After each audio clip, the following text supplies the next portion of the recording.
10वां कदम, ईमानदारी और सच्चाई से प्रशंसा करें।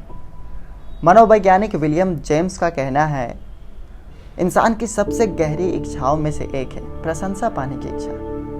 अनचाहा महसूस होने का भाव तकलीफ देह हो सकता है। कीमती जेवरात सच्चे उपहार नहीं है। हो सकता है कि कई बार ये सिर्फ कमियों को ढकने के लिए माफ़ी मांगने का एक जरिया हो।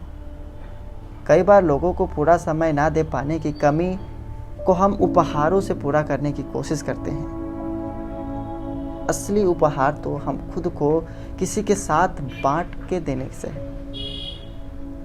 सच्ची तारीफ करना उन सबसे बड़े उपहारों में से एक है जो हम किसी को दे सकते हैं। इसे दूसरा व्यक्ति खुद को महत्वपूर्ण समझता है।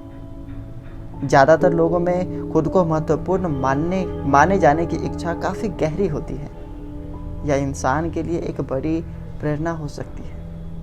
आज के दौर में सबसे बड़ी बीमारी कोड या तफदीक नहीं है, बल्कि अपने को गैर जरूरी महसूस करने का भाव है। तारीफ का असर तभी होता है जब उसमें इस तरह की कुछ बातें हों। नंबर 1, यह साफ और स्पष्ट होना चाहिए। अगर मैं किसी को यह कहकर चल देता हूँ कि उसने अच्छा काम किया है, तो मन में क्या सोचेगा? वह सोचेगा मैंने क्या अच्छा काम किया। वह कुछ समझ नहीं पाएगा। मगर जब मैं यह कहता हूँ तुमने जिस तरह उस आइडियल ग्राहक को समझाया वो बहुत अच्छा काम था, तब वो समझ जाता है कि उसके किस काम की तारीफ हो रही है। दूसरा, यह तुरंत होनी चाहिए। किसी के अच्छा काम करने पर यदि हम उसकी तारीफ 6 महीने बाद करें तो उस तारीफ का असर कम हो जाता है। तीसरा, यह सच्ची होनी चाहिए। यह दिल से निकलनी चाहिए। हमारे हर शब्द से ईमानदारी झलकनी चाहिए। अगर हम सच्चे मन से तारीफ ना कर रहे हो तो बेहतर है कि तारीफ ही ना करें, क्योंकि उससे गैर ईमानदारी झलकने लगती है। नंबर 4, प्रशंसा में परंतु शब्द लगाकर उसे हल्का ना करें। परंतु लगाकर हम उस प्रशंसा का महत्व मिटा देते हैं, और इसके अलावा यह ऐसे दूसरे शब्दों का इस्तेमाल करना बेहतर है। मुझे आपका काम पसंद आया, लेकिन यह कहने के बजाय इस तरह से कहिए, मुझे आपका काम पसंद आया और इसके अलावा क्या आप कृपया ये कर सकते हैं, ऐसा कर सकते हैं। नंबर 5, प्रशंसा करने के बाद हमें उसकी रसीद या स्वीकृति प्राप्त करने की ज़रूरत नहीं है। कुछ लोग बदले में प्रशंसा पाने की उम्मीद रखते हैं, वहीं खड़े रहते हैं। प्रशंसा के उद्देश्य यह नहीं होना चाहिए।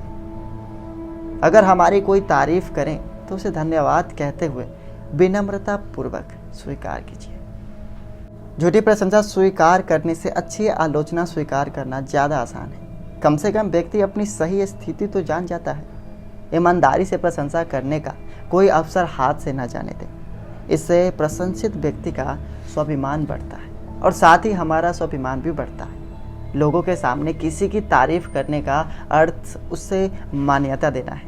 चेतावनी, किसी मानदंड के बिना की गई तारीफ संबंधित आदमी को नाराज कर सकती है।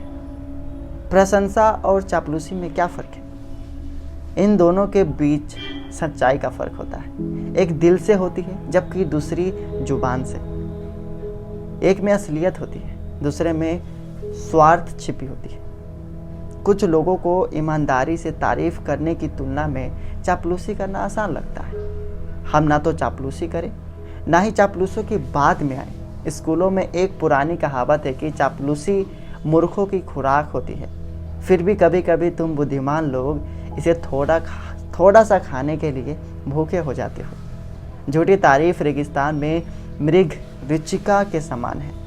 जैसे जैसे हम उनके नज़दीक जाते हैं और ज़्यादा निराशा मिलती है, क्योंकि यह भ्रम से ज़्यादा कुछ भी नहीं होता। लोग अपने घटियापन को छिपाने के लिए चेहरे पर ईमानदारी का नकाब लगाते हैं।